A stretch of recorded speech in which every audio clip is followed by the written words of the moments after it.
भारत पाक युद्ध चल रहा था।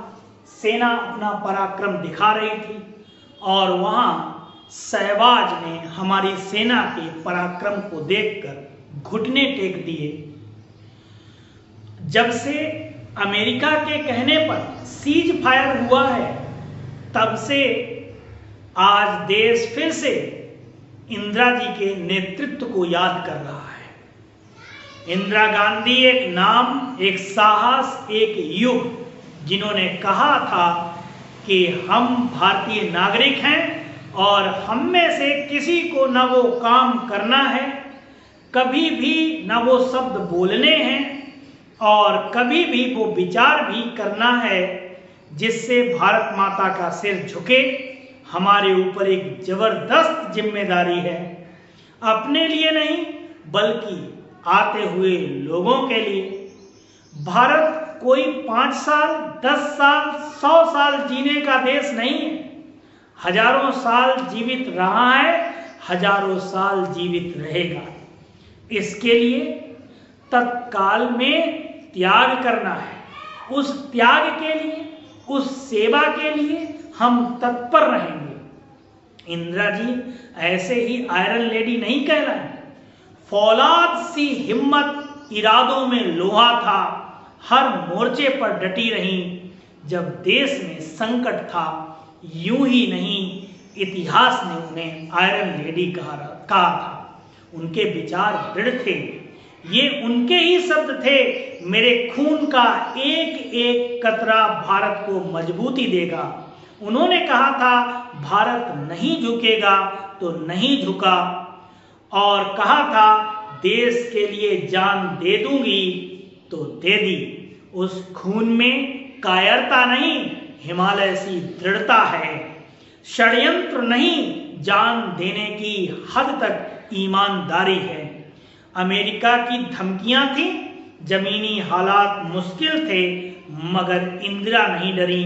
1971 में उन्होंने न सिर्फ भारत की गरिमा बचाई बल्कि पाकिस्तान के 2 टुकड़े करके एक नया देश बनाकर इतिहास वहीं जब अमेरिका ने चेतावनी दी थी कि अगर युद्ध हुआ तो अंजाम भुगतने पड़ेंगे, तब इंदिरा जी ने स्पष्ट कर दिया था भारत की सुरक्षा किसी भी वैश्विक ताकत से बड़ी नहीं है।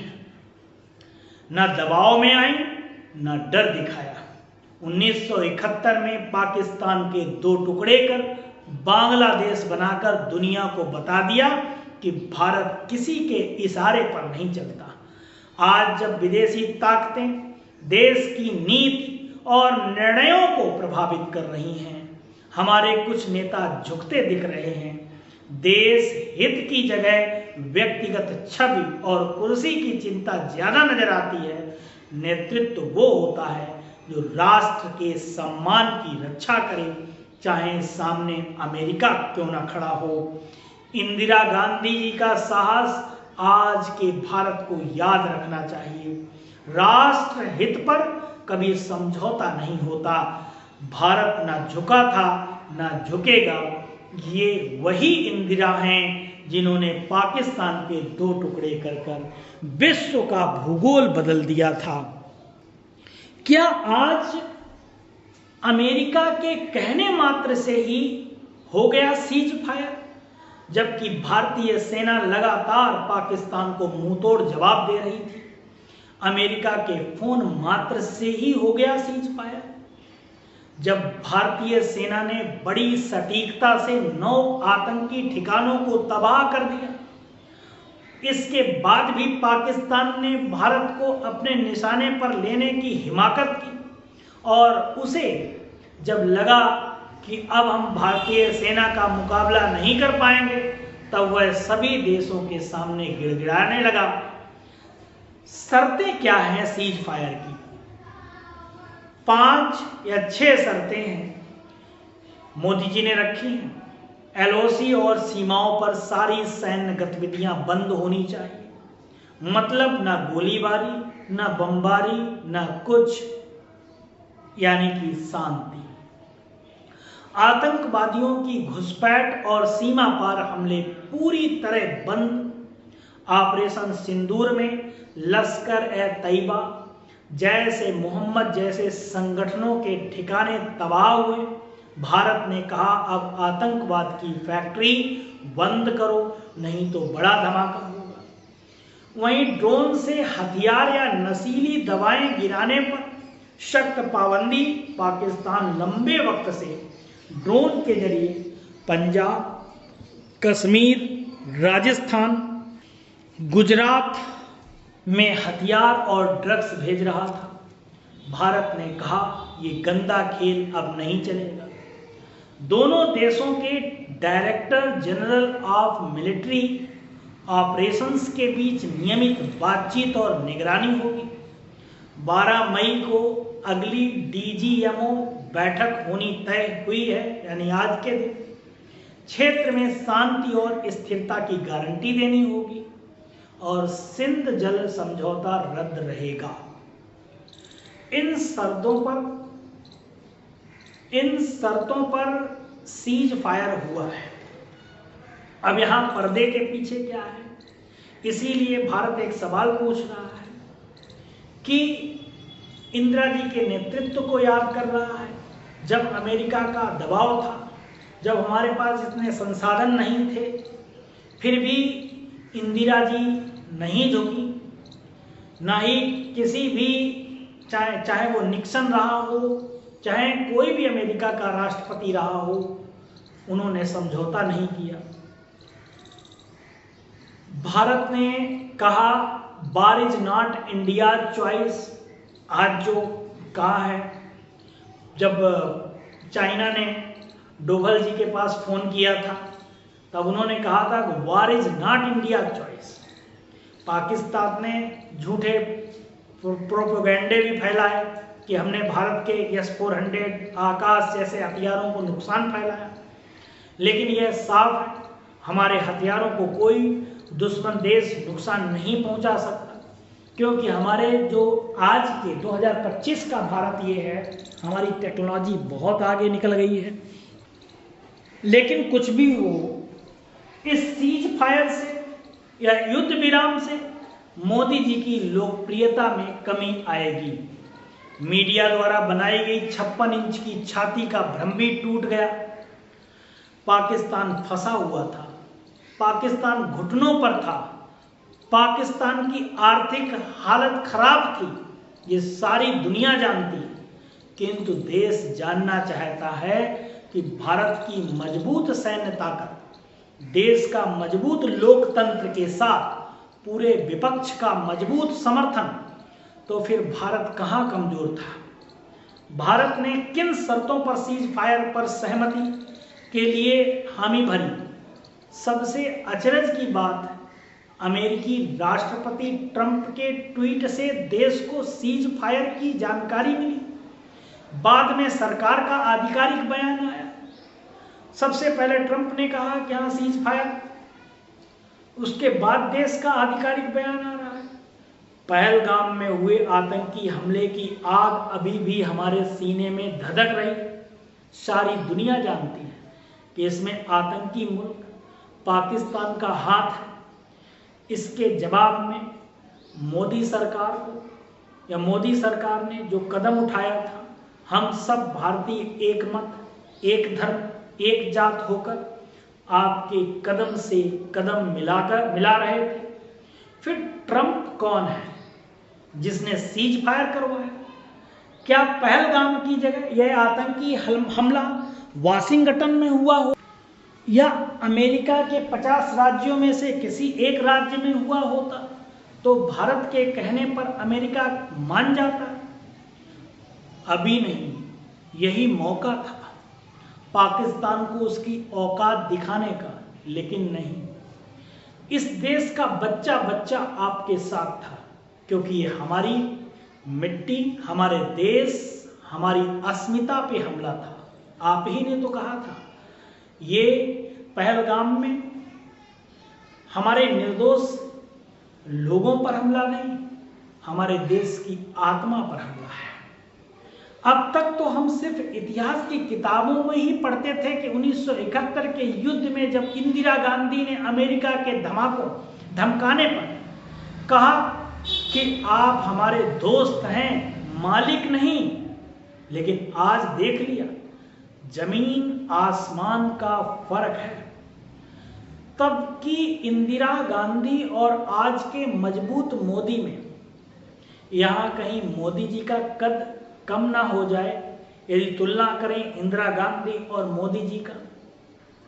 इंदिरा जी ने दिखा दिया, उन्होंने पूरी दुनिया को दिखा दिया कि भारत की सरहदों और सम्मान की रक्षा किसी भी अंतर्राष्ट्रीय दबाव से ऊपर है। चुनाव लड़ने और युद्ध लड़ने में फर्क होता है, यूं ही कोई इंदिरा नहीं बन जाता। आज तो अमेरिका को भारत की जरूरत है। 1971 के युद्ध जब छिड़ा था तब अमेरिका ने कहा था कि हम बंगाल की खाड़ी में अपना 7वां बेड़ा भेज रहे हैं। तब तत्कालीन प्रधानमंत्री इंदिरा गांधी जी ने कहा था कि अमेरिका 7वां भेजे या 70वां, उससे भारत को कोई फर्क नहीं पड़ता।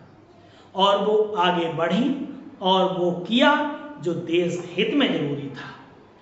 जब संसद पर हमला हुआ तब अटल जी प्रधानमंत्री थे और सोनिया जी नेता प्रतिपक्ष थीं। उन्होंने सदन के पटल पर खड़े होकर कहा था कि पूरा देश, पूरा विपक्ष सरकार के साथ है। उन्हीं परंपराओं को कायम रखते हुए प्रमुख विपक्षी दल, तमाम दलों ने फिर से सरकार को पूरा समर्थन दिया। इसके अलावा कश्मीर मुद्दे पर भी अमेरिका की तरफ से जो बयान आए हैं उस पर भी सरकार को अपना पक्ष रखना चाहिए, क्योंकि यह द्विपक्षीय मुद्दा है। इसलिए संसद का विशेष सत्र बुलाना चाहिए और 1994 के प्रस्तावों को दोबारा दोहराना चाहिए। देश के सामने स्पष्ट तरीके से कहा जाए कि no third party involvement will be accepted. It is a bilateral issue and it is India's and Pakistan's issue, and no country including America should have a space to intervene in a bilateral issue। पिछले कई दशकों से हमारी विदेश नीति बड़ी स्पष्ट थी। उसमें मध्यस्थता, समझौते और तीसरे पक्ष के शामिल होने की बात नहीं होती थी। हमारे सैनिकों ने पिछले 3 दिनों में जिस पराक्रम, ताकत, शौर्य और कार्य कुशलता से पाकिस्तान को घुटने टेकने पर मजबूर किया, यहाँ तक कि वहाँ का प्रधानमंत्री स्वीकार कर रहा है कि भारत ने हमारा बहुत नुकसान किया है, हमारे जखीरे उड़ा दिए हैं, पूरी दुनिया को दुहाई दे रहा है कि आपने मुझे भारत की मार से बचा लिया है, भारत की सेना की मार से बचा लिया है। आज हम 1971 और 2025 के भारत को कंपैरिजन करें या कंपैराइज करें, यदि पाकिस्तान सक्षम होता तो क्या मानता? यहाँ ट्रंप केवल और केवल व्यापार को देख रहा है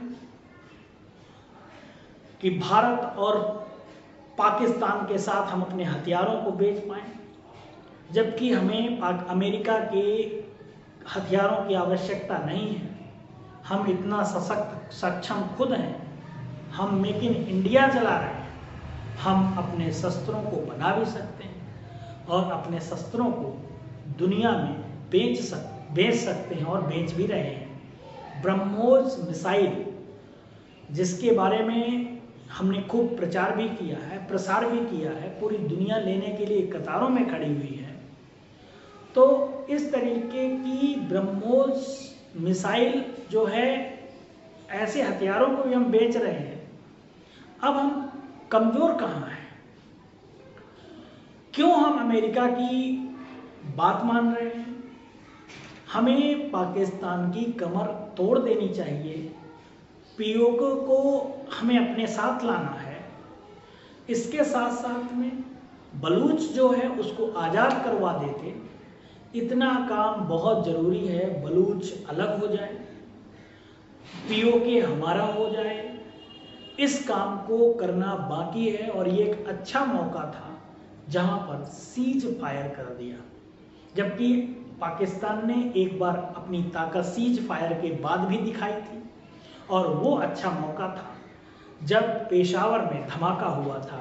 सीज फायर के उल्लंघन के बाद में हमारी सेना ने पेशावर में एक धमाका किया था। उसके एयरबेस जो थे 11 एयरबेस, उनको नेस्तनाबूद कर दिया था और 9 आतंकी अड्डों को तबाह किया। एक अच्छा मौका था कि हम पीओके अपने अंडर में कर सकते थे। और 2 दिन चलने देते युद्ध, क्यों रोका युद्ध? ये प्रश्न पूरा भारत मोदी जी से कर रहा है और कंपैरिजन कर रहा है इंदिरा जी के नेतृत्व और मोदी जी के नेतृत्व को। Thanks for watching. जय हिंद, जय भारत।